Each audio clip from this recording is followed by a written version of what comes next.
Hello, everyone, and welcome to the Backroom Crew podcast. And on today's topic, we're going to be talking about something that it's probably going to ruffle a lot of people's feathers and everything like that. We're going to talk about casting and choices and how we think they should go, how we feel about certain casting choices, and ask the question why people complain about them all the time. So, I want to start this off, Wes. You want to start this off, TV or movies? First off, seeing as though I'm the only one that's over here right now, because I'm pretty sure somebody might get confused. Like, is everybody in there? And like 10 minutes down the road, they're like, I don't hear anybody else. Hi, everybody. Wesley's here. Oh yeah, you gotta introduce yourself, of course. And of course. I don't know. I guess we could go ahead and start with TV and work our way to movies. Okay, so TV. All right. So I guess if we go with some of the shows that are out, like if you go with the Netflix shows, like Daredevil and Jessica Jones, and then we're gonna have Luke Cage. We got Punisher on, Daredevil. We've got Elektra on Daredevil. We've got TV shows like I guess S.H.I.E.L.D. you can't really count because a lot of that stuff is kind of new, so we don't really know who's supposed to fit what role. Yep. But you got like Flash, Supergirl, Green Arrow, TV shows like that, and then you also have like voice acting and everything. So, in your experience, like dealing with actors and stuff like that, what do you think one of the big things actors kind of need with in order to get selected for this process? Well, it always has a great deal to do with how you want to present the work. You can't just throw whoever in there and getting free cookies and brownies. I love it. Yeah, we're definitely recording. We are not, if anything, professional when we do this a lot of times, but we're trying to get there. We try to be, but no, whenever you're going for work, you definitely want to make sure that that you get the right person for what you want. That's just looks. Now, yeah, you could argue that acting ability and looks, are offset of each other, but I mean, if you really can't deliver with just bringing it visually at first, because I gotta tell you, whenever you're in a audition or anything like that, that's one of the main things that directors, when they're putting on these productions, want to see is if you can visually fit the role, and then they want to hear what you sound like. Unless it's decided to retcon everybody. Yeah, and colorblind casting is another thing too. But again, you want to be able to fit the person to the environment.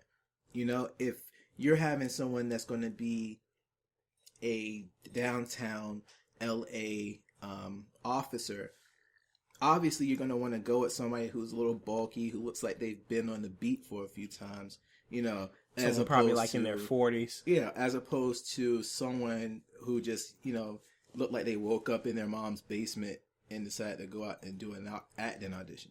Like us. Like us, pretty much. Yeah, okay, like us. But yeah, go ahead.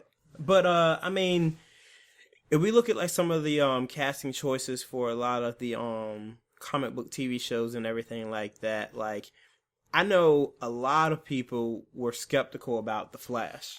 Like Grant Gustin, and, he's a hometown Norfolk represent Virginia boy, and from his acting, like, status and everything like that, a lot of people was like, oh, he's like from Glee, so what, he's going to be like singing and dancing all the time and everything like that. And, he also did Broadway productions and everything for some of his previous stuff.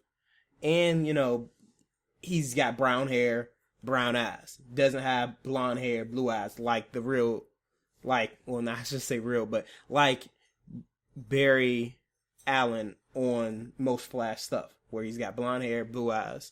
This Flash was pretty much different. So a lot of people did not like the choice for him, but now watching the TV show and watching how he acts and everything like that, everybody loves him. Like, he's one of the definitive flashes other than, I guess you would say, Wesley Shipp. Something that a lot of people need to kind of get their minds around also is that when you're doing a artistic rendition of something that already came out, that already had their character a certain way, you have to look past that, because if you don't try to turn away from the normal, like how Barry Allen was, he had blonde hair, blue eyes.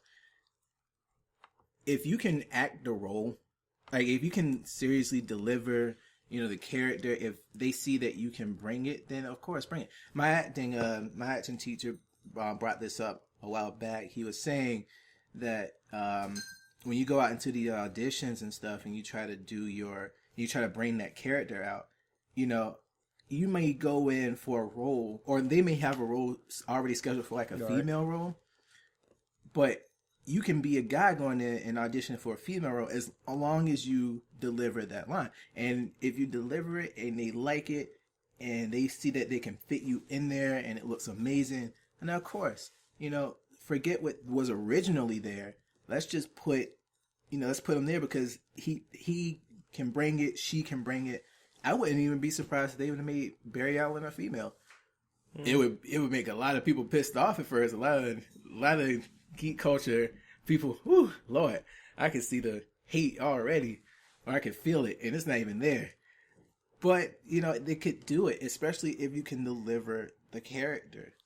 And see, that's a thing. I guess changing characters or whatever to match certain status quos. Like they changed Wally West to African American, and they did that in the comics, and they're also doing that in the TV show. Iris West and her father are African American, and then Wally West is going to be African American as well. Right. So, that's something that they're doing. That's like a big change or whatnot, retcon for the character. And it seems like a lot of people say that, oh, they're just making them, black just to make them black and everything like that. Which, yeah, sometimes comics do. They just make characters a different race. They kind of like, oh, let's change this character up. Let's change that character up. But a lot of the times, they try to explain why they're retconning them into being this way or whatnot. Which, with Wally West, they've got, he was Flash for a good number of years. He was also the Flash on the TV show. So, like, he's gotta have, like, a good reason, oh, why are you, instead of a blue-eyed redhead kid, a black guy, Now, again, it's more so, all right, would you be upset if whoever was putting on a production just, instead of going through all of this defending why they made this choice or whatever, would you be offended if they just came out and just said, you know what, forget it, go for it. We're just going to put the face out there. We're going to put the pilot episode up there. Let's just see how it goes. Would you be offended at that? I wouldn't be too offended. I guess I would have to see how it goes. It's like when The Flash first came out, I gave him the benefit of the doubt because it's like, well, I guess I was a little bit biased because, for one, he's from Norfolk, from around here. Two, he's, they said his acting credits were like, stage productions, everything like that. And when you think of stage productions, you think, oh, so he's a kind of a different caliber of actor than like your, TV commercial starters or whatever like that. It's like, that means, and he also went to school for acting. So I had to give him a little bit of benefit of the doubt. It's like, I think that's the major thing. People should give these actors the benefit of the doubt. It's like biggest thing about The Flash, a lot of people wanted Grant Gustin to play the Flash in the movies, but they have Ezra Miller, which, yet again, he doesn't look like Barry Allen, and he's a different character from, he looks different from Barry Allen altogether. And, he's not the same Flash that's on the TV show. He's gonna be Barry Allen, but he's gonna be like his own version of Barry Allen. Right. Kind of like a different universe or whatnot. So it's kind of like, oh, they're just casting another Barry Allen. They're gonna have like multiple people or whatnot for this one character. So how we know who to choose? It's like, why can't you like both? It's like, Why not both? Yeah, exactly. Urza Miller, he's been in a couple of things, and I haven't seen him myself, but they said he's a good actor. You know, he's got chops to do different roles or whatnot. So they gave him a little bit of praise. But I mean, I guess as far as like, you know, that whole divide between, hey, let's go with someone that we know rather than go with someone that we could have. It's like going with someone that we know for, I guess, the role of, like for the Fantastic Four movie, which even though that was a horrible movie, everybody's calling that movie terrible. Yeah, I still have not seen it, and I feel bad. You shouldn't feel bad. Shouldn't feel bad for not seeing a bad movie. You should feel bad for seeing a bad movie. Yeah. So, yeah. I mean, but look at that. Everybody was like, how come they didn't pick some of the same actors for, you know, Fantastic Four, and now they've got Johnny Storm, African American. Yeah. So, but again, it's, do you want to be offended by the movie, by the production, by the terrible, you know, acting, everything, or do you want to actually have something that works? And that's what a lot of people have to get out of their head. You know, you want to be able to get away from typecasting, from, you know. Now, don't get me wrong. If you have the people, fill the role properly. Like, that's just like trying to cast for Jon Stewart and you cast a white guy for it. Obviously, everybody knows that Jon Stewart is not, he's not white. So, you know, if you got your people there, put them in there. But for little characteristics, hair color, eye color, I mean, come on. You can bounce that off. Yeah, it's like Black Widow. Right. Scarlett Johansson is natural blonde. Right. So, just give her a wig or, you know, dye her hair red. And she worked. Yeah, she definitely delivered that role, too.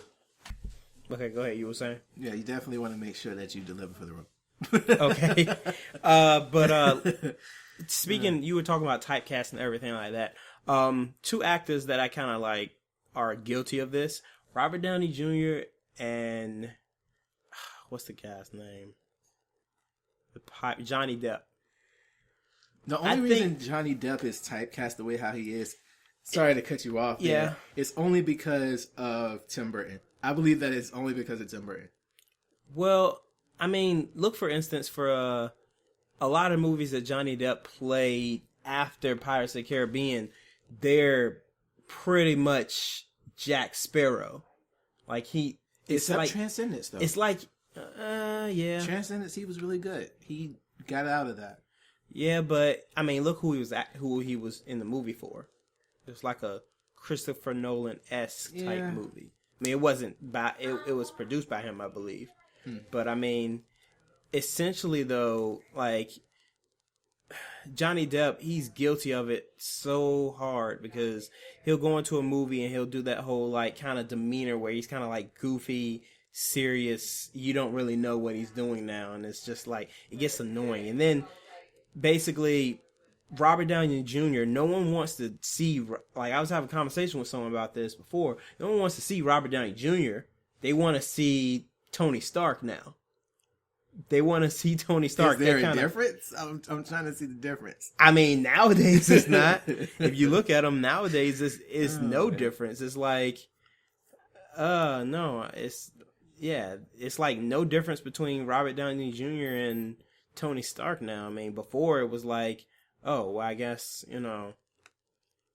Robert Downey Jr. when he was like on Ally McBeal and stuff, acting in his younger days, is like, yeah, he's a, lawyer type guy, whatever like that. But now he's like that kind of snarky, sarcastic, know-it-all type guy all the time. So, yeah, it's I don't know, when you're talking about typecasting and it's difficult for actors to break outside of that typecast. And another to bring up my acting teacher again, he liked to tell us to go and do a lot of indie films. If we were to get A-listed and into like these crazy A-list movies or whatever, big production stuff, and we ended up getting typecast, like if I ended up getting typecast for action roles or vice versa, like something scary or whatever. And if I wanted to break out of that, The only thing I have to do is just go do an indie film of something completely away from whatever it was that I was typecasted. Look at Arnold Schwarzenegger and Maggie. Okay, yeah. He delivered really, and although there was, a little bit of action, it wasn't like a full action. It was a drama. Yeah. And he really played that part really well. But I mean, look how many years it took him to get into drama versus all the action movies. Yeah, I'm so glad he didn't try to put that cheesy line in that movie, or if he did, it was hidden, or something. It's like, Jesus Christ, man. But I mean, at the same time, you do something that gets you to a specific point, and then you think that that's it. It's not it, because I can guarantee you, if Will Smith would have stayed on that track of just doing a bunch of action movies, Yeah. I'm sorry, and instead went into something that was more drama, or like what he just came out with, Concussion. Yeah, if he would have just stayed with action, he wouldn't be the man that we know him as today. You have to be versatile. You got to be able to jump in and out of, your different genres. Stop getting stuck in those same old, I tell you, there's a lot of people that end up thinking that they made it and end up on sci-fi. And then it's just like, well, dang. I went from like a A-list budgeted movie, or like a top tier budget movie, and now I'm just coasting it with C-level, D-level, and it's just, I don't know. I mean, I'm on the top because I'm not even up there yet. I'm like E-level right now, but it's cool. I got work behind me. I have work behind me. I got an IMDb page, so hit me up. But, still. Oh, yeah, I forgot. You're like, I mean, hey, don't get your head too big, man. Like, still bring it down to earth a little bit. Head swollen. Bring it down to earth a little bit, sir. You Mr. Big IMDb director's credit or writer's credit. Writer's credit, homie. Yeah. So, yeah. Another thing, I guess the state of overall actors and everything like that, like bad actors, going for bad actors and everything. Like, have you seen a role recently where it's just an actor you just don't like them in that role at all? It's like, not even, it's their acting ability, or is there something about them they just don't fit in that role? I haven't really seen anything too rough. Let me see, because I was thinking about a movie before. It's not so much the actors that I felt didn't fit the role. Mm-hmm. It was the situation that I felt that the actors didn't fit in.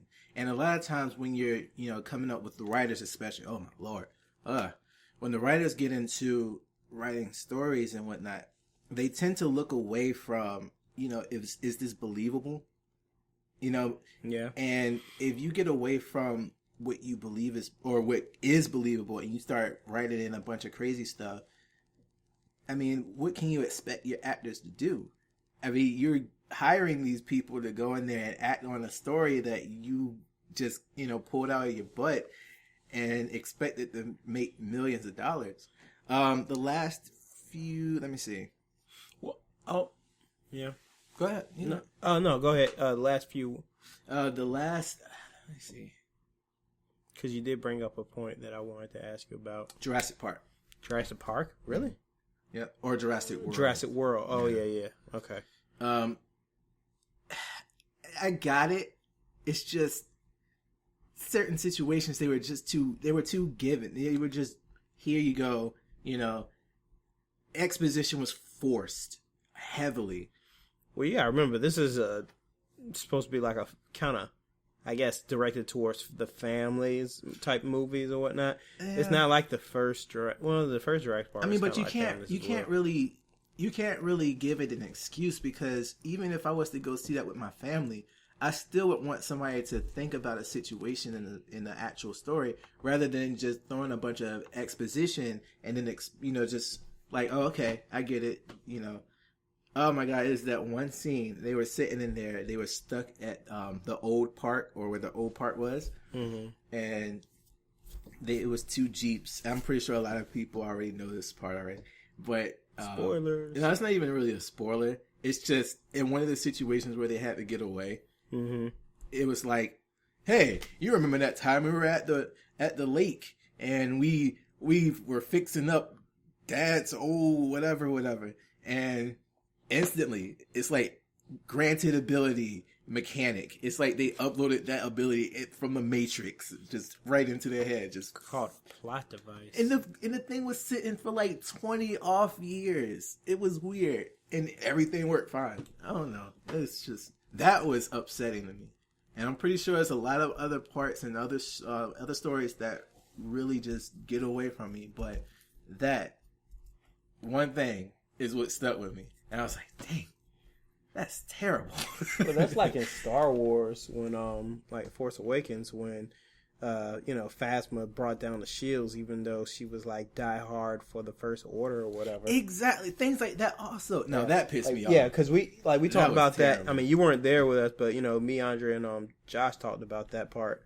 Yeah, so it's like, yeah, big plot holes like that. You're supposed to be like die hard for the First Order, and then it works for a comical sense. But then it's like you can't have too many bloopers or too many blundering accidents with a veteran. That's just, it defeats the purpose of them being a veteran. Exactly. In the first place. That's terrible. Exactly. Oh man, she was supposed to get some crazy, combat skills in, or it should have been a fight.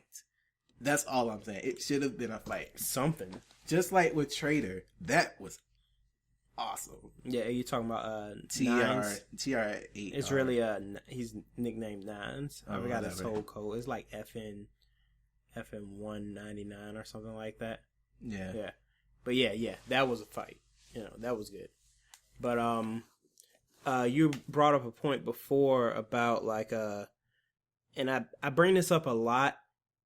It's about being safe with movies nowadays. It's okay. If you look at the movies coming out this year and coming out next year or whatever like that, all of these, we're looking at a list of movies or whatever. We see those.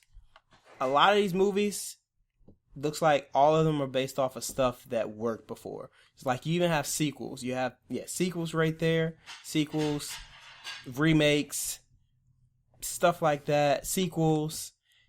I don't see that stuff based off of books, stuff that was based off of real life, adapted into books or whatever like that. You don't see stuff that's unique anymore written. You don't see hey, I just wrote this script for a movie. Can you make it into a movie? It's like, no, get that out of here. We're going to use something that was based off a book or based off of something that was in print that did good or whatever.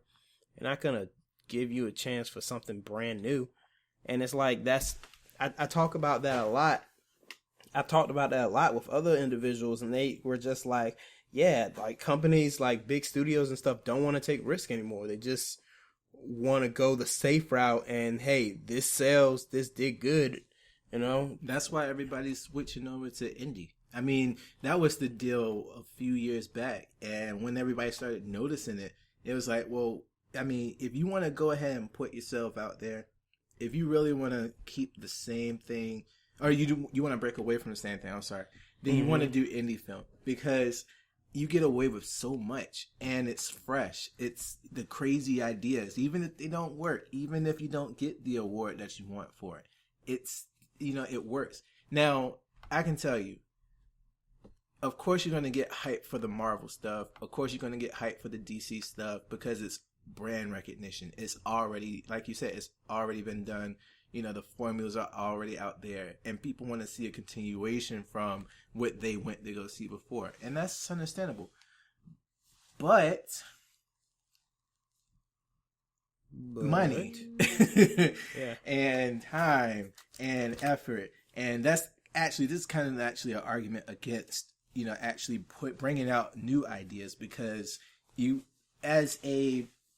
you're a big time producer and you're just doing nothing but these crazy billion-dollar productions or whatever, then of course you want to make sure that your investment in said production is going to give you, your money back, or at least you're going to I mean, you're gonna walk away with something, hopefully. Yeah, you always want to make something off of whatever you do, or right? whatnot. But if you can't really do that unless the work is good and everybody likes it, if it hits the demographic like a tank, I mean, you really got to be on it for something fresh.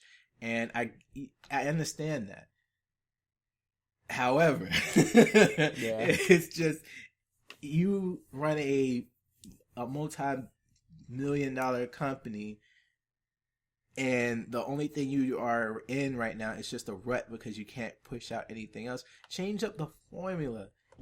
There's other options. There's other venues out there. You can't just stick. Well, you can, but you shouldn't just want to stick with just the high profile. This is what's gonna, of course, get greenlit. You want to try to push the envelope of it. Try to get people interested in something other than superheroes. Yeah, because a lot of them zombies. end up failing. Yeah, especially zombie movies. Yeah, zombie movies are done for, unless you get some fresh ideas, or unless something clicks where it's okay. This isn't stupid. This actually looks pretty interesting. What'd you think about? I guess for instance, 3 zombie movies that came out that were kind of like different. One, I'm gonna say, you're gonna steal one from me right off the bat. What? I know you're gonna. What are you thinking? Recently, like recently, 3 zombie movies that came out. Oh, okay. I know one of them was the what was the one where the zombie fell in love, became human again? Shoot, I was just thinking of that one too. Man. It was the one with Discount Kristen Stewart in it. Discount Kristen Stewart. Yeah, or was it actually Kristen Stewart? Was it Kristen Stewart? No, that wasn't the Kristen Stewart. No, it was Discount. It was Discount Kristen Stewart. Oh. Shoot. This one's gonna bother me for a little bit. I do know Maggie was a zombie one, but we already mentioned that one. Yeah. And let's see if it's on the list here of stuff. We're gonna look up the list. Warm Bodies. Yeah, okay. That's the name of it. I wouldn't have got that one. And look, Maggie was right beside it. Yeah, Maggie was. Oh man. But you got that, okay, so yeah, like I said, that had Nicholas Hoult in it. You've got Warm Bodies. That's it. Yep. You got Nicholas. You've got Warm Bodies. You've got Pride, Prejudice, and Zombies, and you got. Well, I'm counting Abraham Lincoln Vampire Hunter because it's not zombies. It's essentially in the same. What? Okay, then let's count Maggie. Then we'll count Maggie. Yeah, that's what. All right, so those 3 or whatnot. Even though Maggie is kind of like, I guess that would be in the same sense of Last of Us. Mm-hmm. And then you had Warm Bodies, which is a... Well, I wouldn't say it would be in the sense of Last of Us. I mean, it kind of gave you that feel a bit, but it really wasn't. Like, if you really think about The Last of Us, because I played that game, and oh my god, all the feels. Yeah, it is. It's got the feels. And it was... it's like, I haven't seen Maggie, but yeah, I know that. That's essentially what Maggie would bring that... It would bring the feels in there. Yeah. It just didn't have the zombie in there, because it was just, a sickness. Now, man, I would love to see, well, I don't know. I wouldn't want to see a movie that followed the exact timeline of The Last of Us, but I would definitely love to see a movie geared around the universe. Well, they're going to make an actual Last of Us movie. They're planning. See, that's what I'm saying. So that's what I'm saying. I don't want to see, Joel and whatever the girl's name was. Ellie, yeah. I don't want to see them running around and doing the same thing that I just played the game and watched them do. Because then it just gets dull, Well, they're going to do more of the dramatic side to it and everything like that. They're not going to do as much as the, fiddling around looking for random items and stuff and crouching down and... it's going to be a lot of dramatic stuff. That's actually, that would be terrible. If it's just cut and paste the entire game. It's basically going to be into a movie. It's basically going to be The Walking Dead with 2 people. Yeah. It's going to be The Walking Dead with 2 people and them actually going somewhere instead of them being stuck in Georgia like the whole damn time. Coral! It's like, God damn, you guys need to go somewhere. We got those 3 movies, and it's like, I guess my major question is, with those movies, how to innovate stuff nowadays to make it a little bit different and not the same type. I guess Marvel is trying to do that with their movies, not just make them comic book movies, but make them like comic book sci-fi space opera movies, make them comic book political thriller movies, make them comic book like team up movies or whatever like that. It's like you got this genre, but you got a subgenre under it. You know? Now, it's just like what we were talking about with The Last of Us, where they, instead of going with the same, it was a bioterrorist attack, whatever. Yeah. You know, it was an actual plant mutation. That could occur in nature as we speak. Oh, yeah, because that that fungus is sort of real. Yeah. Fungus is sort of real. But, you know, it's changing up the formula like that. You know, being able to look around just the basic and try to add in an element that's, you know, a little complex. It doesn't even have to be extreme. It's just got to be, you know, the writers wanting to actually deliver something amazing. And you can't really do that if you follow same formulas and formats like how we were just previously talking about. Mm-hmm. You know, you got to break away from that. And that's where that comes from. There are a lot of ideas. I mean, God gave us brains in our heads for a reason. We can use them. So, you know. At least I hope so. Yeah.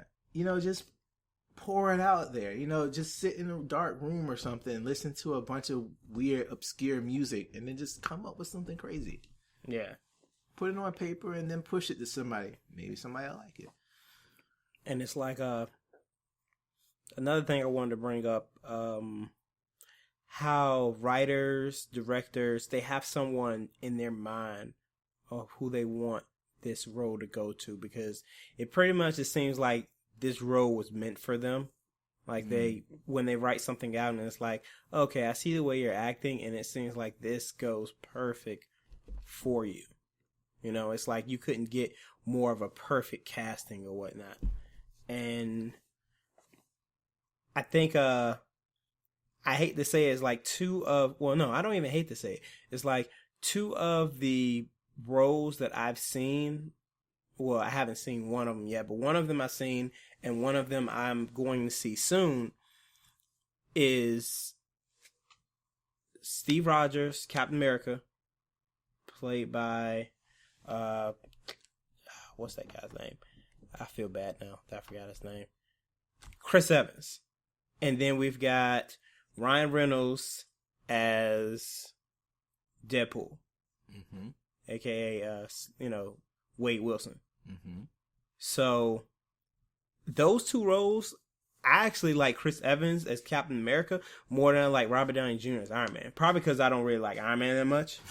But Chris Evans as Captain America, that works so well. And then Ryan Reynolds, it seemed like that was a role he was meant to play. That role, like, for one thing, he's been like campaigning it, and it seems like everybody had, ever since the whole, fiasco with X-Men Origins and his display, the way they display him as Wade Wilson, it seemed like ever since then they kind of said, hey, maybe Ryan Reynolds would work based off of the stuff that he's done, where he's like, this smart talking kind of asshole type guy, kind of goofy at some points or whatever like that.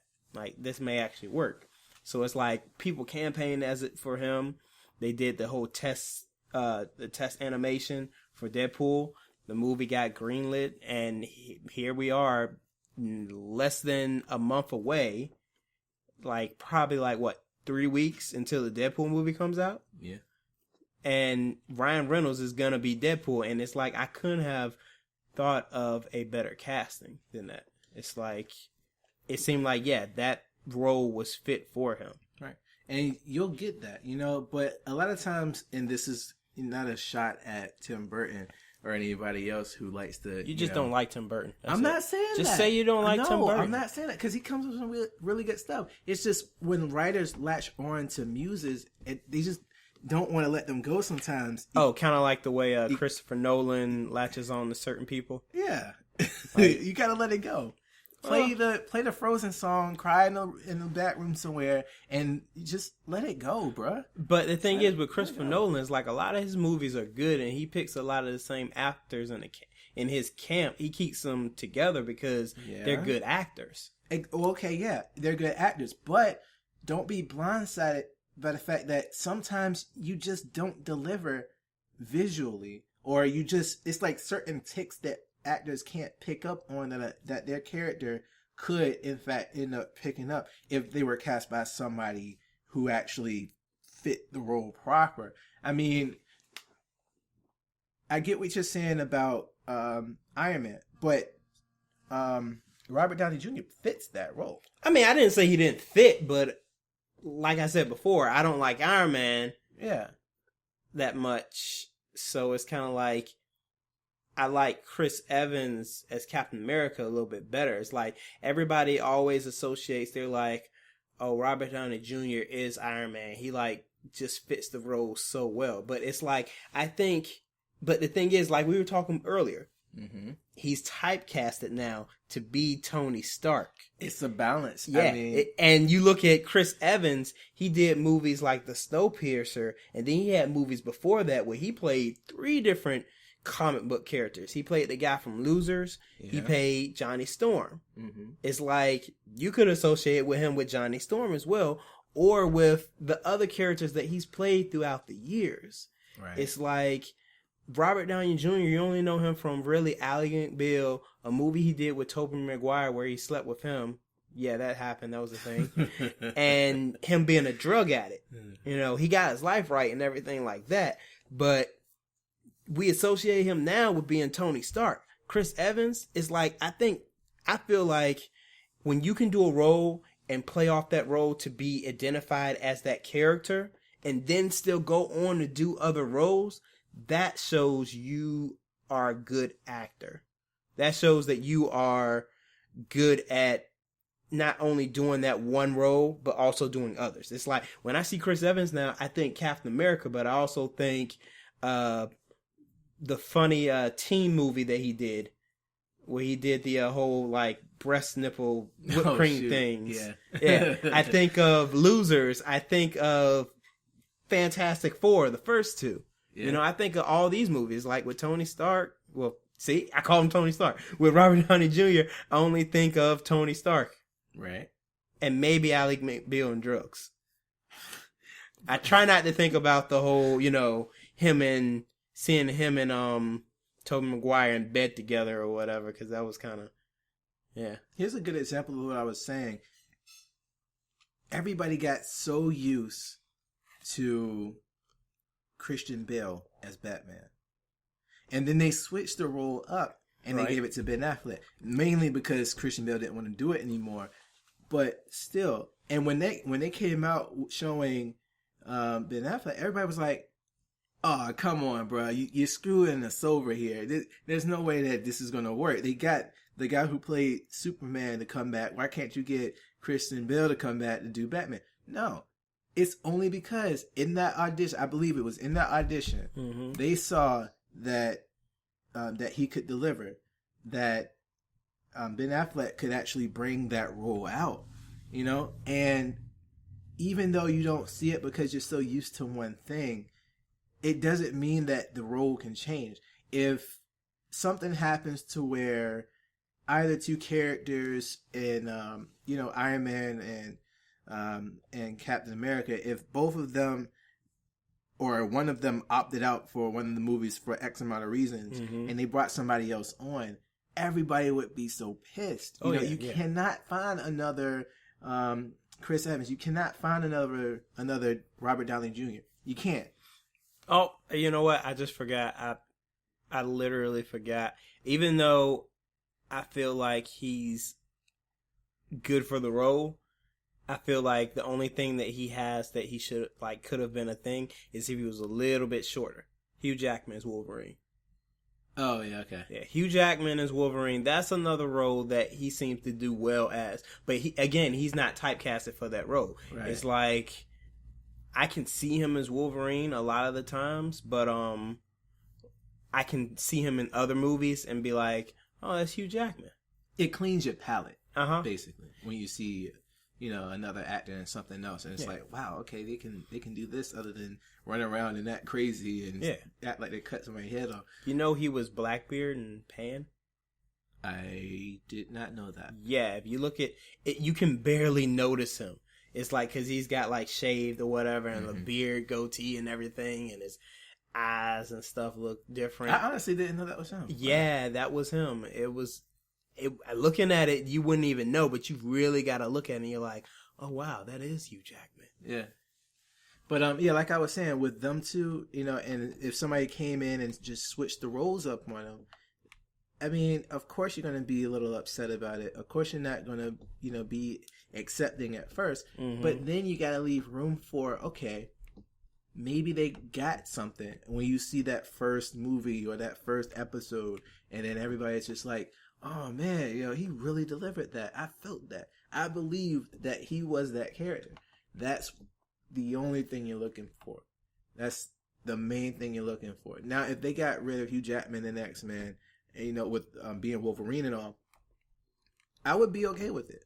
Yeah.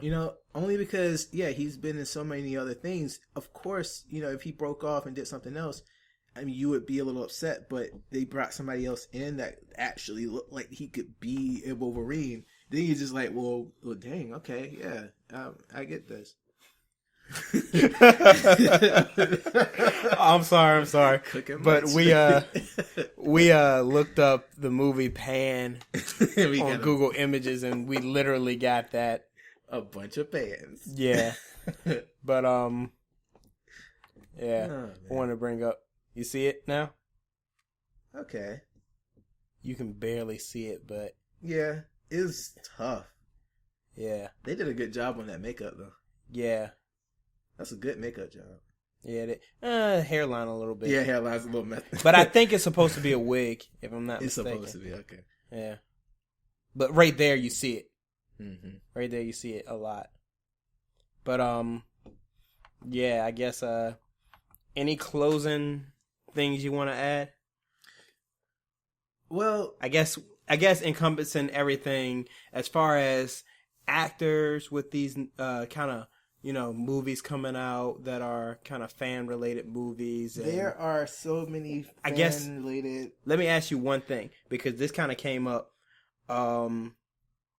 Directors and some people, like directors and some actors, they'll say, for instance, well, hold on. Let me ask like this. Do you think it's better if the directors or actors were fans of the characters they're going to play? Oh. Or do you think that it's better if they look them up, see how they're interpreted and everything like that, and study them? Always look it up. I cannot, without a proper conscience, go out and say that you hire somebody or get somebody on because you're a fan. No. Never do it. Like I was talking about Tim Burton. I'm sorry, Tim Burton. I love you. I'm not going to beat you down too much. No, but sometimes you just got to let go of Johnny Depp.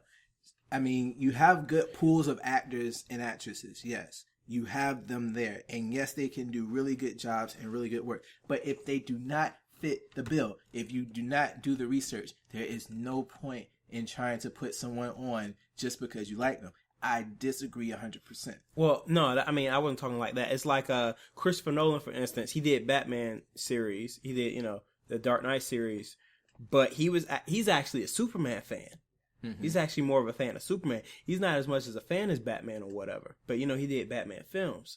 So, I'm saying, for instance, do you think if he were given full reign directing Superman? Oh, you mean, okay, so if they're a fan of the work. Yes. Not the actor. Yes. Oh, yes, of course. Yes. Because then you're able to, So you want them to be fans? You want them to be fans, or do you want them to go in and, go in raw and learn about it? I had to catch myself. Okay. Only because, yes, you can be a fan. You can definitely love a piece of work. You probably have some really good ideas as to how it can go. You still got to do the research. Even if you've been watching Superman since you were in diapers.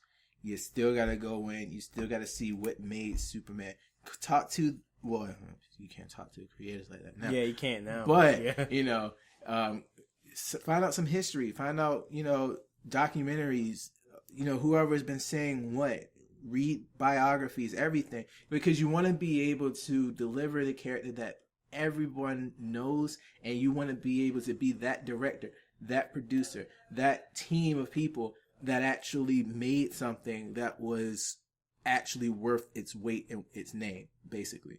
Yeah. So, me talking about going out here and making a Dark Souls movie, which I would love to write because, oh my God.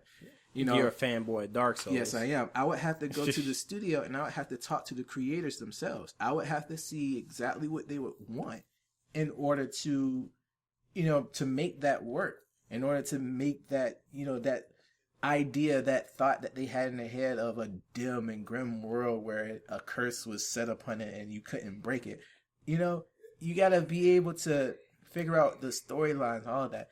And that's what makes it, that's what makes it come together. That's when I can effectively toss a few $1 million, a few $1 billion into production costs. Billion? And expect to get my monies back. They're going to give you $1 billion for Dark Souls? And they're going to give me $1 million for Dark Souls. But I'm just saying, like, if I had a big budget and I wanted to make something that would give me a lot more money in return, of course I'm going to go ahead and do all the research I can. Because that's where you get your money.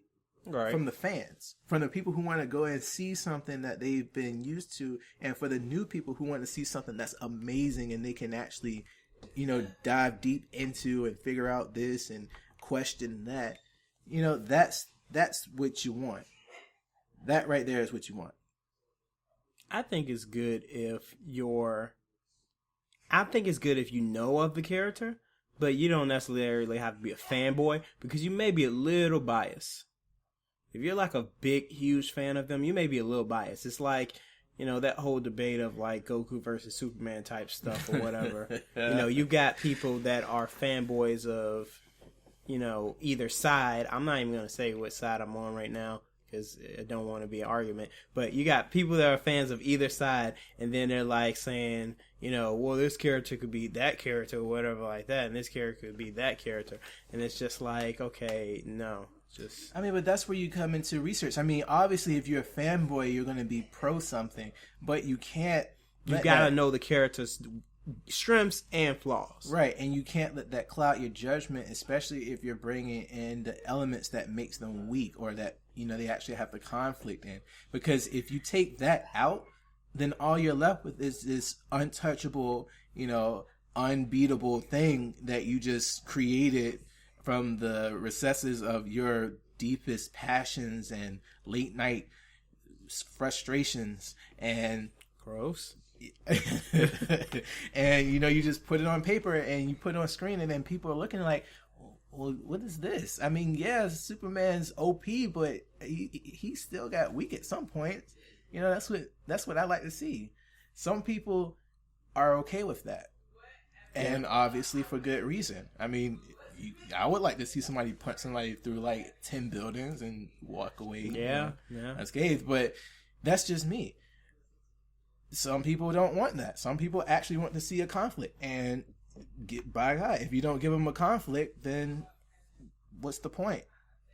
So, you gotta be able to separate your fandom from your actual research and actually bring something together that you will be proud of and that everybody else will be proud of. It doesn't work one way. It doesn't work just the other way half the time, but most of the time, but still. Yeah. Well, gonna go ahead and end it off here. You got something you want to end with, Wesley? I know we got something we got planned for this coming year. Big. Well, we got a lot of big things popping. Yeah. Little things stopping. Yeah. But I know. Just stay tuned for stuff in the future. We got some things we got planned out. We know we haven't been like the most, punctual of people. But yeah, we got some things planned out. So stay tuned, because I'm definitely going to be putting up some stuff about the creek if anybody was interested in hitting me up about it. See, I'm going to put that in there. And I'll do a video synopsis on that as well. so you don't have to sit there and read an entire synopsis because people are lazy. Sorry, but still, I'll walk you through it. I'll put you on casual. All right. So this has been the Backroom Crew podcast. Remember, if you like this podcast, give us a like, comment, share, subscribe, thumbs up, all that good stuff there. And we will see you guys next time. Remember, social class, act like you've been somewhere before. Peace. Bye, guys.